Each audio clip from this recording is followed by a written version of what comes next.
Plotting jump coordinates. Hi there, welcome to Nightmare's gaming channel. I recently picked up the E4X mod for Sins of a Solar Empire and thought that I would showcase it. It's pretty good so far. A lot of good variations, a lot of good changes to the game. If you're a big Sins of a Solar Empire fan like me and really enjoy the game but thought maybe it's getting just a tad stale after playing it for well over 100, 200 hours, and you wanted to kind of freshen it up, then I really recommend this mod. We'll jump into it here real quick. I'm going to show you some of the biggest differences right off the bat. This is for the TEC, and I'm playing the defensive one with the double fortresses and everything.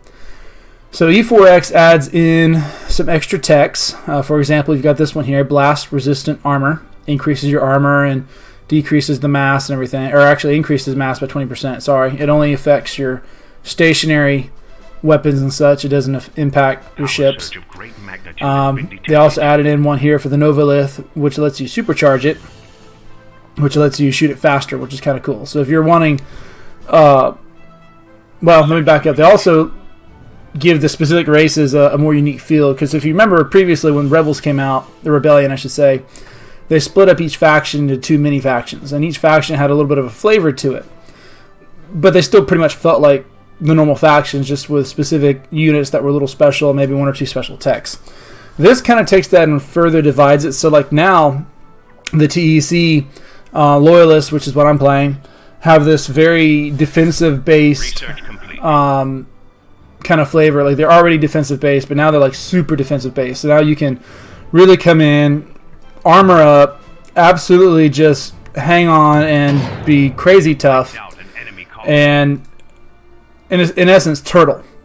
And then while you're turtling, you can get this Loyalist stuff set up, and you can just start destroying the galaxy from extreme range using the Loyalist cannon. That's kind of their that's kind of their forte, so to speak. Whereas the TEC Rebels, for example, which I'm not playing, but I might do a video of them later, it shows but they actually wind up having a lot of offensive weaponry right off the bat. So like for example, the Loyalists have to research the torpedoes, right? They have to research the Krosov prototype. But with the Rebels, the Ragnarok Titan Rebels, they actually get these right off the bat. That way they can go straight on the offensive. So it gives a much stronger feeling, a much more unique feeling to the individual Loyalist and Rebel races. And then also there's other techs. So like this one right here, you get planetary fortifications. You can, this actually it doesn't say, but it actually goes on to your colony ships, and they can bolster the defense of your individual planets. And then your planets actually get weapons they can shoot from the surface into space and do a lot of damage. It's pretty cool. Civilian, I don't think there's any change. Yeah, for the Loyalists, there's no new techs here. Diplomacy, there's a bunch of new stuff here. So the diplomacy tree is where you find the unique racial stuff. So like the TEC Loyalists, or actually I think this is just TEC generic, they get extra tactical slots, development cost decreases, all these bonus things that are like race traits, and then also all these economic bonuses right here. In addition to that, E4X puts heroes into the game. So you get these hero units, Admiral Cole, Commander Daranov, how do you say his name, Aurelian, and then of course Heroic Valor, which is like a big bonus overall. And then also it's got some extra text, like the whatchamacallit, the Envoy. The Envoy can now drop phasic communication probes and also do all these other things, which are kind of cool if you're playing from a diplomatic angle, which I'm not currently. Experimental weapon. One other thing that's worth mentioning, you may have noticed the 4 here and the 2-2. In the original Sins, you can research text twice, generally speaking. There is a part of this mod you can optionally enable or disable it, which I haven't enabled, which expands that to 4 times. So you can research it 4 times, which gives you significantly stronger weapon bonuses and much better tech from that perspective. It does take a lot longer to research everything, so if you're playing a very large map with a slow rate, it can take a long time, but it also gives it kind of a steadier pace, kind of a slower pace feel, and a little more deliberate. You have to make very good choice about what text to research, because you know it will take a while. Do you skip over this one, go to that one? I mean, that's already something you do on a slow-paced game, but now if you can research text up to 4 times and you're OCD and you want to hit all 4, you have to kind of resist that impulse. But also just the ability to research that much and get those firepower bonuses is really cool. I have a planet. Where do I have a planet? Oh, I captured that one. How about that?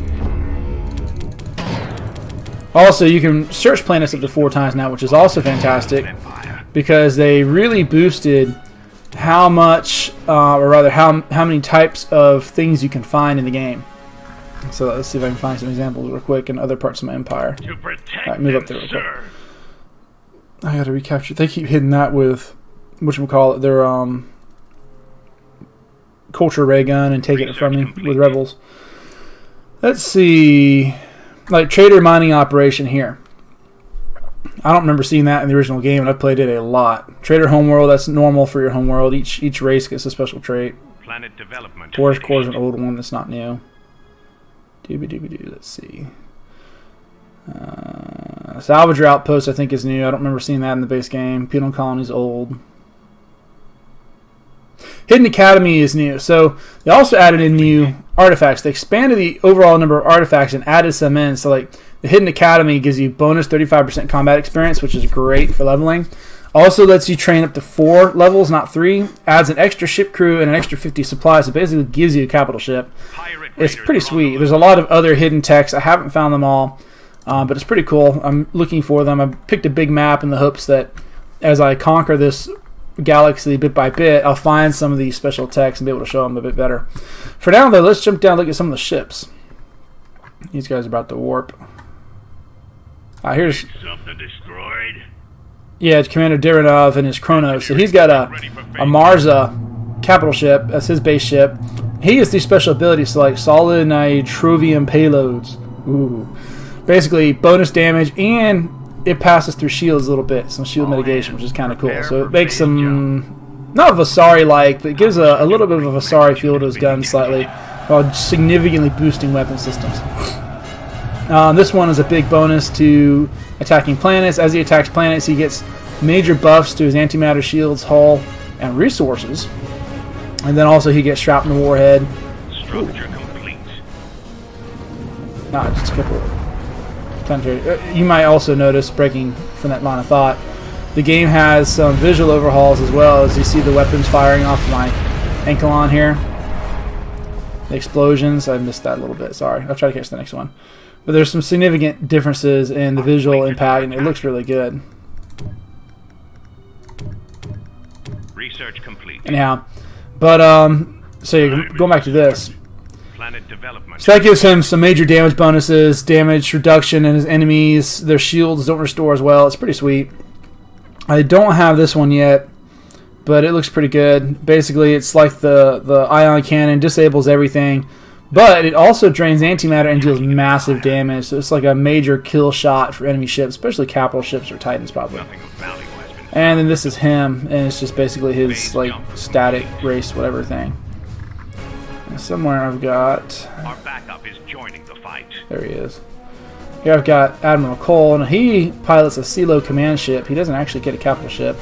But he's got some pretty sweet tech too. So like targeting network increases the physical damage of everybody within that radius. Pretty big radius, as you can see. And you can see the second circle shows how much bigger it gets after it upgrades again. Expert instructor, again, see the purple ring. Any capital ship in that purple ring is eligible. Oh look, see I love the visuals in this now. But what will happen is it will, see this, the new explosion right there, and it'll pop up right here again. Boom! I like these new explosions. So going back to this, so basically, as you might guess from reading the tooltip, it's going to grant experience to the capital ships, including Titans. So basically you have like a passive constant level up, which is sweet for assault fleets. He also gets this one, which is Resolve. Again, everything inside the ring. He can pick one unit. I like using this on beleaguered capital ships or Titans that are tanking for me. And basically gives them a massive, or maybe not massive, but a pretty big bonus. Their shields and hull, as well as damage, output, and more importantly, damage reduction. It's a pretty substantial damage reduction. If you put this on the Cole, like let's say the Cole itself is tanking for you, and it's already got a 40% damage reduction, you stack a 50% on top of that, you're looking at like a 90% damage reduction, which is really sweet. So it makes it almost unkillable. Last but not least, if all-out attack, which I don't have auto cast enabled because it basically shakes your entire fleet, throws your entire fleet at one unit, disables all passive regeneration for that unit, and decreases their damage decreases the damage reduction by 50%. So they take like extra 50% damage from every attack that your fleet sends at it, which is really impressive. But like I said, redirects the entire fleet, so I don't typically want it to auto cast because I don't want to auto cast in like a Cobalt frigate, for example, or a Skirancha skirmisher, whatever it's called. I can't remember what the Vasari, how to pronounce that name. But you get the idea. I don't want it to auto cast on that and waste it, so I kind of save it and then I try to use it. Oh, what have we got? Massive Pure Glaciers, trading income 30%. I think that was an old one actually. I don't think that's new. Anyways, but yes, that's all pretty cool stuff. I don't have the others yet. I don't have Aurelian. I've got to research him. Keep coming, don't they? Let's see. You also get a starbase right off the bat. It's actually locked to your homeworld. It can't move. You get a constructor to build it, and it's free. So you got to choose where to stick it. Oops. And let's see. Every home planet gets one of these. Navy Defense HQ, and that's where these guys come from. So you research them here, and they pop out of this thing down here. I've never lost one, so I don't know if you can rehire them after they've been killed. All I know is I kill them on the enemies, and I don't see them come back. So I'm assuming that once they're dead, but I don't know that for sure. Kind of hoping that you can get them back in case I lose them. Let's get that stuff going. Let's see, what did I get here? Phase Accelerator. I think that's another old one from the original game. Yeah, that's an old one. Forces have arrived. Anyways, also in this update, or I say update, I'm calling it update because it feels like one. It's that good. But this mod, I should say, you got special things you can find on your planets that you can capture with your colony ships. So this is the Behemoth Fortress Constructor. I can't do anything with it. I gotta find the artifact for the impenetrable fortress to build it. So it's kind of useless to me at the moment, but it's cool that it's there. Of greater significance is you can find structures like this. Like I have a phase tunneler, which is really sweet, and it will automatically create a phase tunnel. I don't know why it's automatically casting that. I didn't tell it to. Anyways, but it will create a phase tunnel, and I can send ships through it. So like I can put a fleet here and just warp it to another part of the galaxy, which is really cool. And what's another one? No. Copy that, TACCOM. Oh. Shoot, I'm sitting right here. Go ahead, TACCOM. Here it is. Then you got these reactors you can find. They basically give a major antimatter cooldown to almost the entire gravity well, which is pretty sweet. There's others I found that are pretty cool, but yeah, there's one called a Desolation Engine. I found it on one game. I didn't get to capture it, and then I did something stupid and got defeated. I wasn't really paying attention. I was kind of doing what I'm doing now, but I actually got up, walked away from the computer thinking, that'll be fine. I'm too strong for the AI to attack. And came back and it said game over, and I was like, okay, well, that didn't work. It was just kind of a stupid moment. Actually, my wife was calling me in the other room, and I couldn't really tell her no. So I went to check and came back and was dead. So I started a new game. I should have just picked up from the save file, but I haven't found a Desolation Engine yet, and I really want to know what it does. I'm going to keep playing until I do. Anyway, so yes, that's pretty much it. E4X adds a whole bunch of really cool stuff into the game. If you like the base game and you really enjoy this game, I highly recommend it. It's completely toggleable, I should say. A lot of customization. In fact, I'll exit out to the menu and show you real quick. Here we go. Options. Mods. So you can see it adds everything from here all the way down to here. Everything below that's a different mod I got loaded in, but I haven't actually enabled. But all that is E4X right there. And I only have this little bit enabled. I mean, you can disable all kinds of stuff. You can add extra things in. I've got this much added in. There's also infinite research, which supposedly you can, once you unlock all research, it'll let you keep researching something toward like a bonus damage, but I haven't seen that yet. I haven't got that far, I guess. But it's pretty cool overall. Like I said, highly, highly recommend it. Really awesome mod. I hope you guys enjoy this gameplay demo. As I do other races after I finish this playthrough, I'll do the Vasari and the Advent. Of course, I'll do the Loyalist and the Rebels for each. And I'll try to post some more videos of the special skill trees and units as I do. For now, though, that's it. Hope you guys enjoyed it. And be sure to tune in next time. Nightmare out.